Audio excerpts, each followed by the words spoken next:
Hey everyone, we're doing parallel lines and you have to do the discovery exercise 6, which we would usually do as classwork in your book together with me. I have done this in a separate video and I'm going to try and insert the videos in here. So I'll see if I manage that. Otherwise it's in different snippets. I do it in short snippets so that it doesn't take a lot of data from you guys. Let me just move this up for you so you can see. 1, 2, and 3. And as you can see, I have managed to insert the videos into these. So you can just click on it and then press play. Hopefully it works. Let me just move this up for you to read through it as well. Separate snippets.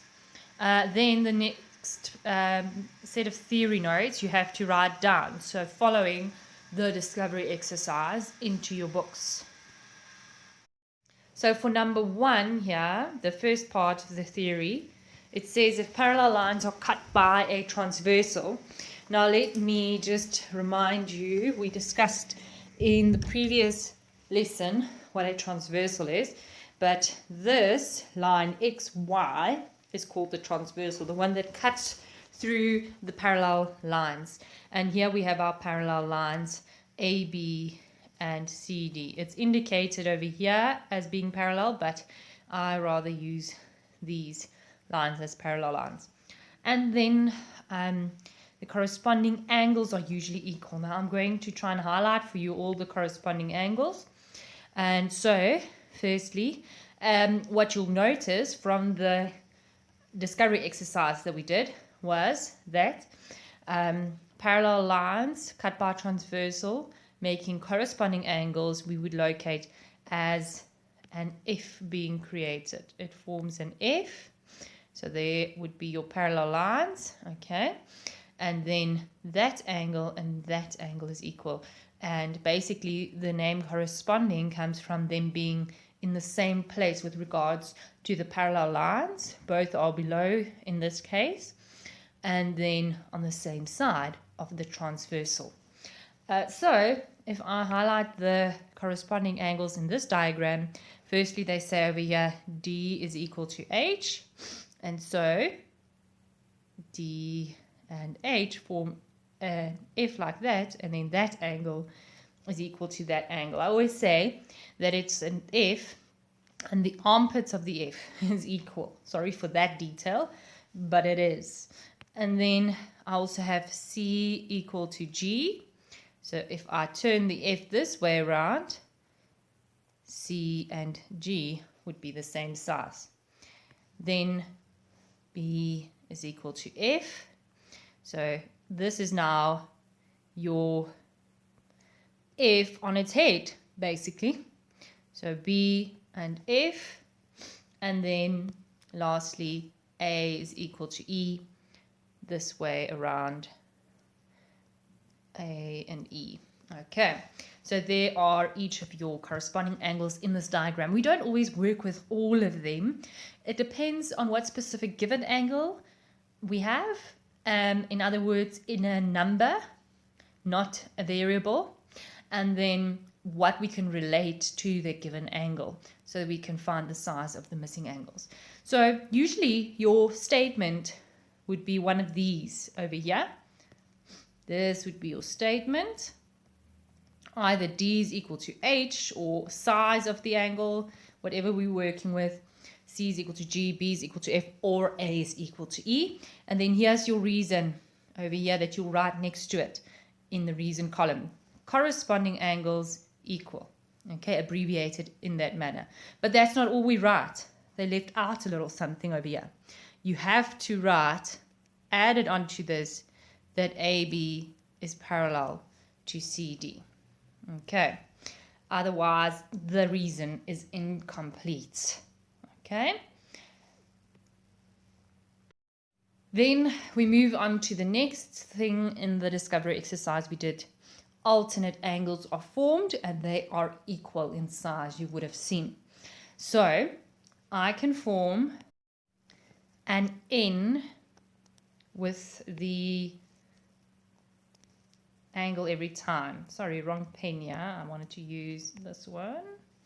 Okay, so I can form an N with there would be the position of your parallel lines. This is your transversal over here, usually. And then the angle over here would be the same size as the angle over here. Okay? And it can also form a Z if you turn it the other way around. Now, the equal angles would then be D equal to F. Okay, so D is over here, F is over here, they're equal. And see, if I connect them with the transversal and the two parallel lines, they form a Z. Or, if you turn it sideways, an N.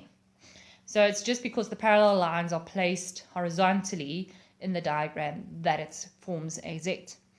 So then, C could be equal to E, and that would mean we have C over here, sorry, E over there, and if we connect it with the transversal and your two parallel lines, which are over here, by the way, then it is a Z once again. So what you will always notice about the alternate angles is the word means alternating, like in it alternates from the one side of the transversal to the other side. Here's your transversal, the one is on the one side, the other one is on the other side. And the actual correct mathematical name for this is interior alternate angles, and you will see it's interior as in between, on the inside, between the two parallel lines, position. Okay, so that's what the names actually indicate. Now, your statement would always be either one of these, depending on what's given in the diagram. The one angle is equal to the other. Usually one of the sizes will be given, and then your reason is over here. But once again, something is amiss from here. I know it's given at the bottom of the page or of the block here, but it is always required to be part of your statement. AB is parallel to CD in this case. Okay, so we write alternate angles equal between the parallel lines AB and CD. Okay, that's basically what it says.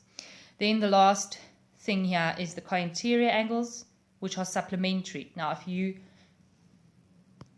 think back to yesterday's lesson, you will remember supplementary means they add up to 180. And if you remember from the discovery exercise, you will remember that it forms either a U or, if you turn it sideways, a C. But since they are supplementary, they're not equal necessarily. So the one angle plus the other angle inside the U between the parallel lines would be adding up to 180 degrees. Okay, so now the things given here was that D plus E is 180. So because D and E are between the two parallel lines, which are these ones, by the way, A, B, and C, D, and then, so they are between the parallel lines and on the same side of the transversal. And co-part of the co-interior means together. They add up then to 180. So they're not the same size. Take note of that once again, but they add up to 180. Then the next pair of supplementary angles, as in co-interior angles, is on the other side. C and F form a U together, and or a C in this case, because once again your parallel lines are placed horizontally. And so guys, this would be your statement over here. We would write the two angles add up to 180 degrees, and one would usually be required to solve. And then here's your reason. But once again, something's amiss. Usually as part of our reason, we have to write, if it's one of these parallel line angles, we have to add to it that it comes from a pair of parallel lines, or else the statement that together they're 180 couldn't necessarily be true, okay, because it's only when it's parallel. And then we have a few examples over here. So let me just draw a line like that. And let's see. Remember, you're required to investigate how the given angle is related to your variable angles. So we're going to find the size in that manner. I can see over here 45 degrees is the given angle, and I can relate it to A in what way? So you can pause and have a look yourself, but that would be with it forming a U sideways between the two parallel lines, right? So what do we know about them? That they add up to 180 degrees together. A plus 45 degrees should be 180 degrees. That's the knowledge we have. That's usually what you put as your statement.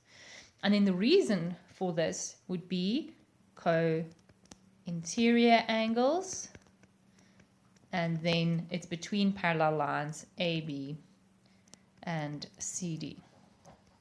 Okay.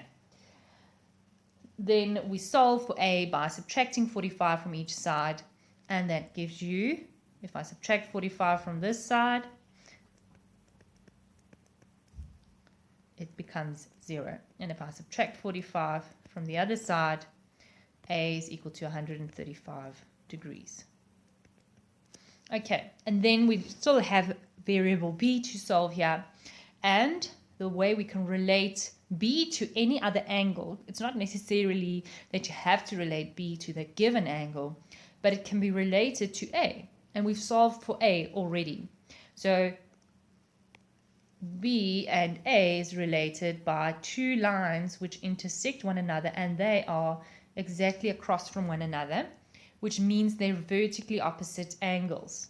So therefore I know they are equal. So B is the same size as A, which we figured to be 135 degrees, because they are vertically opposite angles. And now there's no solving of anything here. And just a second here, do we have to write any parallel lines in for this reason? No, because it's not one of the parallel line solving problems necessarily. It's part of this, but it doesn't require for you to solve with an F, a U, or an N. Okay. Then, number 2. They tell you once again AB is parallel to CD, and here the given angle is 63 degrees. So, how can I relate it to any of the missing or variable angles? So, firstly, A and 63 degrees can be related. In what way? You can pause and think for yourself. But it is because it makes an F on the parallel lines. It's called corresponding angles. And so, what do we know about corresponding angles? They're equal. So, A is equal to the 63 degree angle over there, because they're corresponding angles between the parallel, or actually on the parallel lines AB and CD. Okay, and now that requires no solving any further. How can I relate C to the 63 degree angle? Because there is a direct relation between C and the given angle 63. And that would be by seeing that it's between the two parallel lines and on alternate sides of the transversal. So therefore, we know that it is equal because they form alternate angles. So C is also equal to 63 degrees, and therefore the reason is alternate angles, and it's between the parallel lines AB and CD given.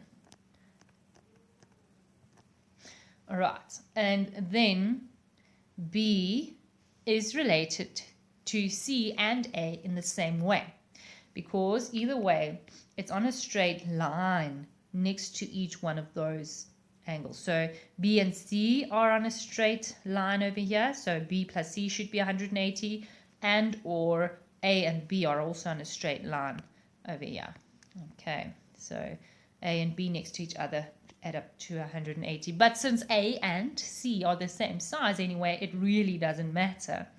You're simply going to state that B plus 63 either way degrees is equal to 180 degrees.